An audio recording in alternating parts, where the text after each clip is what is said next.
right, welcome into another edition of the 2025 MLB Draft Spotlight Show. I am joined with catcher one in the 2025 class, at least for my taste.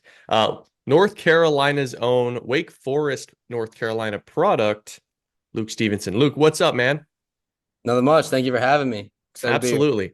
Yeah, absolutely, dude. All right, let's start this the way that we always start things. I want to know who Luke Stevenson is. Who you are on the field, who you off the field. What are you doing with your spare time, man? Tell me about life.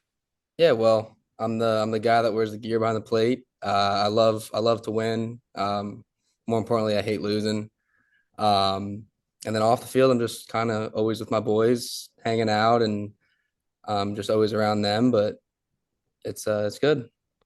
What are we doing? It's hunting, fishing, video games, golf. What do your weekends look like? No, like we just kind of like playing ping pong, hanging out, watching football. Just we're always around each other. We're a really tight knit group. And we learned that that's a big aspect, and we're always all around each other, so it's good. Okay. So you grow up in Wake Forest, North Carolina. Obviously, unlimited schools to choose from in your area with high pedigree. What was it about the Tar Heels, man? How'd you end up wearing that powder blue? Yeah, so I'm originally from New Jersey. So Oh, I okay, interesting. yeah, I moved to Wake Forest before my freshman year of high school, and I always wanted to play baseball at Carolina ever since I was a little kid. I loved Carolina basketball. Always wanted to wear the Carolina blue, and my family and I I got two sisters that wanted to go to school down here. One sister, she went to Carolina, and then my other sister goes to NC State. So we just moved down here, wanted to be close to all these schools, and like I said, my whole life I wanted to play baseball here, and I was fortunate enough to get the opportunity, and I committed the same day. It didn't take me very long, and this is what I wanted. And once I got it, I knew. What's it like having a house divided? It's we talk smack a little bit. We all go to the NC State UNC football game every single year. It's like always the day before on Thanksgiving. So we always take the family and go to the game. And I think this year it's at Carolina, so we'll all six of us will be there this year. So is it five Tar Heels and just one sister that went to NC State? Is that seems like a bully mentality. No, my parents went to school up north. Okay. So my one sister, she graduated last year from Carolina, and then my other sister, she's graduating from NC State this year. So it's a 2v1. Got it. 2v1's not bad. Okay, 2v1. Um, let's talk a little bit about your freshman year because you did something that very, very, very few people do. You start 64 games in the ACC as a true freshman, and as if that isn't impressive enough, behind the plate for a really talented pitching staff, what was it like being, for lack of a better word, like thrown into the fire of holding that much responsibility? It was awesome. I mean, I've caught my whole life, and that's something that I wanted to do. Like my whole life, I want to be the catcher by the plate, in every game. Like I said, I mean, I want to win, and I think that we have the best chance when I'm behind the plate. And something I take pride in is just taking the load off on the pitcher. And just like I said, having a freshman battery every Friday night with Jason DeCaro and Folger Boaz, um, just taking away all their stress and making them feel confident and being the a brick wall behind the plate for them. Like that's something I take pride in. And that's something that I've worked my whole life. I've caught my whole life, and it's something that I love doing, and it was so much fun. And I was fortunate to have Parker Haskins. He transferred in last year, and I mean, him and we worked every day. And I mean, physically, mentally, talking like some things about me on some cues that I should think, and of being the best version that I can be and getting a little better each game. You know, that team in 24 had some upperclassmen that I think you could certainly take some things from D'Onofrio, Osuna, Vanderbrake, among others. What were those guys able to instill in you with such a huge age gap? I mean, they are 4 years older than you. Yeah, no, I mean, I was really fortunate to have to come in the year I did with the upperclassmen that we did. They accepted me really, really early on, and I mean, we hit all the time. We were constantly working in the weight room, and they just were always open to giving me advice. In my freshman year, I was really I was new. It was a different experience for me, and they made the adjustment much easier. So I was really fortunate to have those guys like that. I want to know expectations and reality because you go out and hit 285 with 14 bombs as an 18-year-old. I mean, that's crazy in the ACC. I'm just curious what your expectations were as a freshman, whether or not it was, did you have any offensive expectations or was it, hey, we're just going to learn on the fly and see where this thing goes? I'd say like obviously I had like goals in mind. Like I constantly write out like some goals that I want to hit. But I just wanted to make an impact. Like, I kind of had like I felt like I didn't have anything to lose. I just wanted to go out and be Luke Stevenson. I wanted to play every game with to the best of my ability. And I just want to be able to put the team in the best position to win. Whether it be whatever the situation is, if I need to move someone over, drive them in, like I just wanted to be a tough out in the box and just compete my tail off every single pitch and find some success.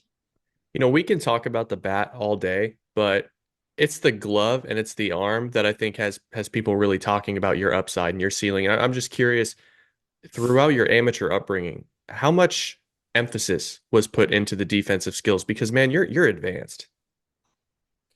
I've had a lot of really good catching coaches my whole life.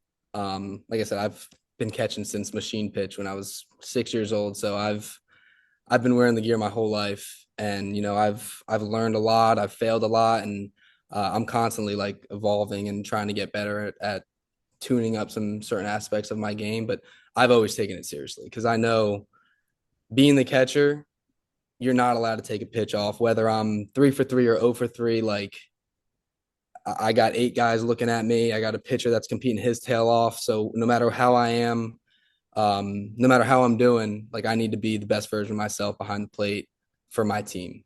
And that's something that I've always taken pride in. And like I was saying earlier, like being on like a constant like line of communication with the whole team and being the general behind the plate is something I take pride in. What's the biggest change from high school tournament showcase catching to catching in the ACC? Like, what was the biggest learning curve for you? I guess I'd say like the speed of the game, like understanding that like guys are faster. So like waiting to make decisions, but also making the decision quick. Hmm. Like when balls are hitting the gap and lining people up. Um, and also just like I said, like having like some young guys on the mound and some being like my first time catching like really elite arms. Um, just like controlling the pace of the game, like using it to our advantage and making sure that I'm in the same rhythm as like the pitcher that's throwing, making sure that I'm not speeding him up or slowing him down, but making sure that we're all in like a good rhythm of the game and just controlling that pace because the game doesn't start till I squat down. So I get to control the pace and be that comfort to everyone else on the field. Okay. I'm a big adversity guy. I think when you're tested, you grow. And I think, there's a lot of players, especially at your age and going up through the low minors that never deal with it because they're just more talented than most of their peers are. And I'm curious, from high school baseball through now, have you had a moment or an injury or something that has tested your adversity and it kind of made you realize like, hey, it's not going to be easy all the way up the ladder? Oh, no doubt. Like I mentioned, like I moved from New Jersey to North Carolina, and I was the new kid in a new school, big school. I was 5'7", a little chubby. So I had to like work on my body. I had to kind of learn to like love myself because I didn't have many friends like my freshman year, and it took me a little while to get acclimated like, down here. And but I mean the list goes on of adversities that I've been through, but it's just having my close circle that I'm able to talk to and having my boys on my teams constantly that have my back. I mean, it makes any problem nothing having those guys and having my close circle. I love it. Okay, I'm gonna hit you with one more question, then we'll get into some questions out of left field to get you out of here. Um, Talk to me about your high school experience with the draft because it's been widely reported you had options. You had the opportunity to go pro. You were strong in your commitment to North Carolina. What was it like on draft day, just in terms of like the stress and the money being talked about, and what's that like? what's that experience like for a high school kid? Yeah, there was no stress. I wanted to come here. I mean, and I told the whole coaching staff, I told my parents, like there was really no decision for me. I wanted to be a Tar Heel, and I wanted to compete for a national championship. I wanted to wear the Carolina blue, and I mean, this was my dream. And then I mean, my freshman year, we go to Omaha, and like it doesn't get better than this. And it's been an unreal experience. And I mean, I don't take a day for granted. And every single day I'm here, I love it. Like it's unbelievable. And so there wasn't any stress. I didn't really want to think about it. I didn't really think about it. I never really do think about it. I want to be a Tar Heel. Good answer, man. Okay, so a couple of kind of more silly questions, if you will. Your swing is interesting. It does have like a little bit of Kyle Schwarber in it. You got that the little flick to set yourself up to trigger yourself. I'm curious, did you model your swing after anyone growing up? Is there anyone that you see similarities in? Like, how'd you get to this point?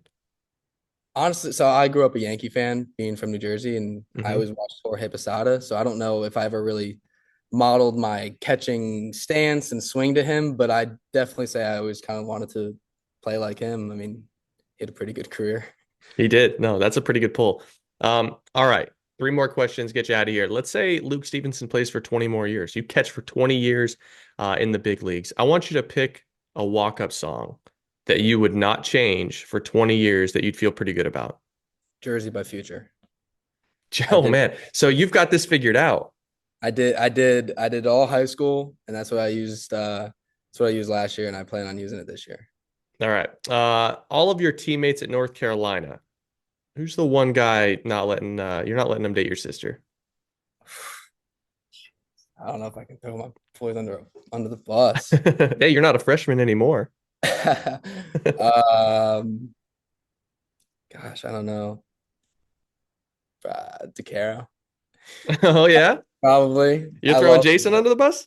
Yeah, I'll deal with the. Yeah, Wow. probably. You're throwing your weekend battery mate under the bus, huh? He's like 6'5". Yeah, no, yeah. All right. Last question. The whole team goes out to the nicest restaurant in North Carolina, okay? Who do you not trust to order food for everyone? Like who's Mr. Microwave chicken nuggets and PB&J only? I don't know if we have anyone like that. Um, like we went to some nice restaurants in the season, and everyone kind of they got the steak, they got it medium rare, like they know how to order. Okay.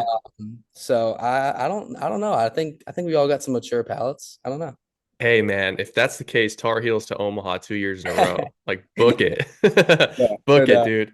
Hey, Luke Stevenson, it's been a pleasure. I love your game. I love the way that you attack the sport, and I'm looking forward to seeing what 2025 has in store because that jump from freshman to sophomore year, man, that's where people really make their leap. Yes, sir. No, I'm excited. It'll be fun.